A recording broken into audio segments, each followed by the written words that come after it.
lang. At itong isang ating talaga. Yo, what's up guys? Welcome back to my channel. So for today's video ay ipapakita ko sa inyo yung aking mga gagamba. So andito yung mga gagamba ko guys. Bale, itong gagamba ay papakawalan ko siya ngayon dahil nakuhan ko siya ito, napabayaan ko siya ng isang linggo na hindi napapakain at ayun, sobrang kuha na guys.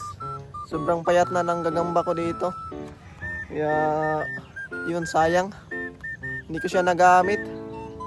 Kaya papakawalan lang muna natin to para mabalik yung kanilang katawan. Sobrang busy kasi ako guys nung last week. Kaya yun, hindi ko na sila naalagaan ng maayos. So yun, papakawalan natin to. So dito ko lang siya papakawalan guys, dito sa may mga puno. Yan. Kasi madaming pagkain kasi dito guys. So papakita ko sa inyo. So ito yung mga gagamba ko guys. Ayan. So unahin natin dito sa lalagyan na to. Okay, so dito ko lang siya papakawalan sa puno.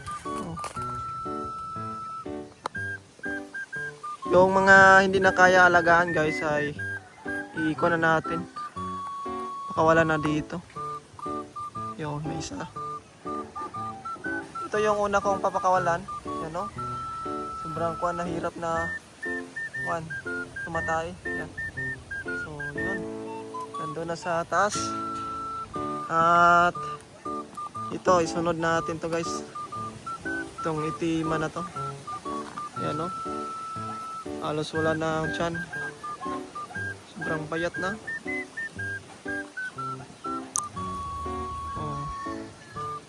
Okay, dyan pa lang. Ayan. Ito. Wala na to guys. Medyo sobrang tanda na tingnan. Hirap na maglakad. Ayan. Ito guys yung itlog.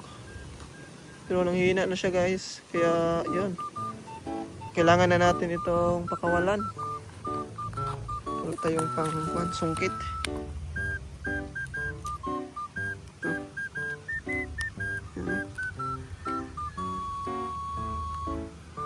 May isa nga pala to guys na gagamba.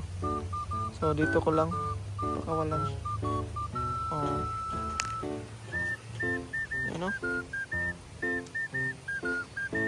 Okay. So kunin natin tong itlog niya. So ilagay ko lang siya dito. Yan. At meron pa yata dito. Goods pa rin naman tong isa. Ito kaya. Ito. Itong itiman. Yan o. Grabe. Sobrang haba ng galaman niya. Pero wala. Hindi na to pwede guys. Tingnan nga yung katawan niya. Ang gulang na tingnan.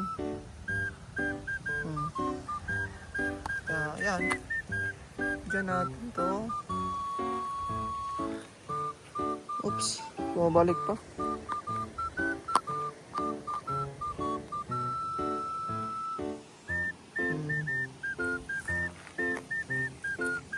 Diyan lang siya magbabahay. Okay. So next naman, pang laban. Kaso lang wala na. Yun. Mukhang yata mag-aaway to dito. Sana yung isa. Wala yung puti. Hindi ko na nakita yung puti. Basta nandyan lang. Next naman ay ito. Hanap tayo ng ibang dito. So dito siya. Dito natin to ilagay. Okay na siya. Okay na siya dyan. At saan pa?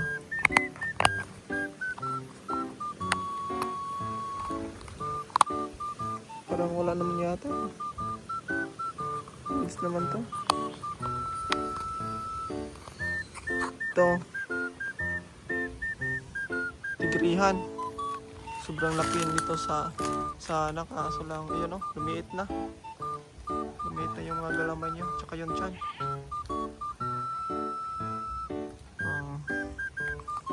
Meron pa dito yan.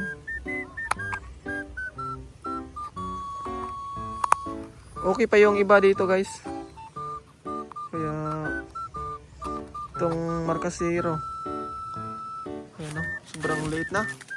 Dito natin to ilagay. Yun. Pray na sila. Saan pa? Wala na.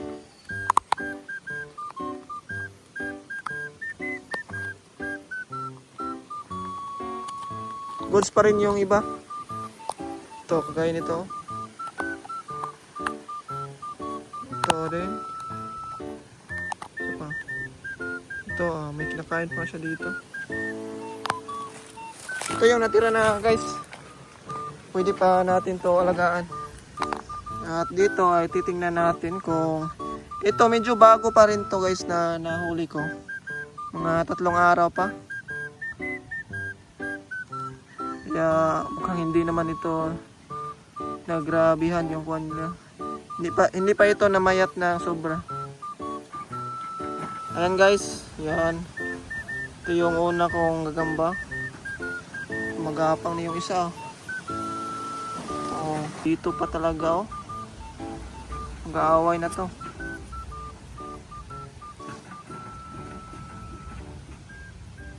So ilagay natin dito. Okay.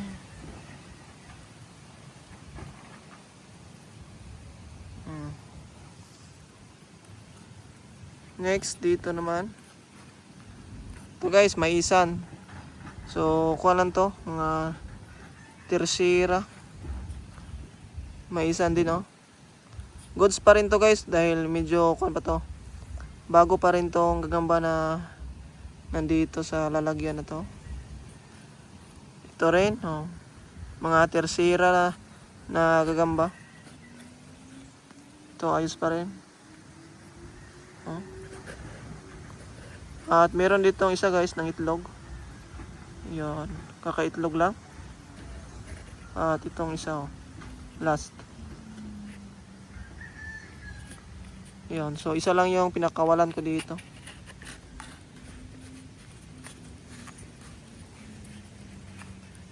Okay. So yun na guys, na papakawalan ko na sila.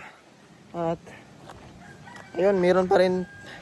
At meron pa rin ako ditong naiwan na gagamba. So ito yung alagaan ko. Kasi hindi ako nakapaghanap ng gagamba ngayon. Dahil palaging umulan at medyo nabisi na rin. Kaya minsan lang ako makapaghanap ng gagamba guys. So yun. So abangan natin guys pag meron akong bagong gagamba ay try natin itong ipaglaban. So yun. Sa mga mahilig ng gagamba dyan, shout out sa inyo.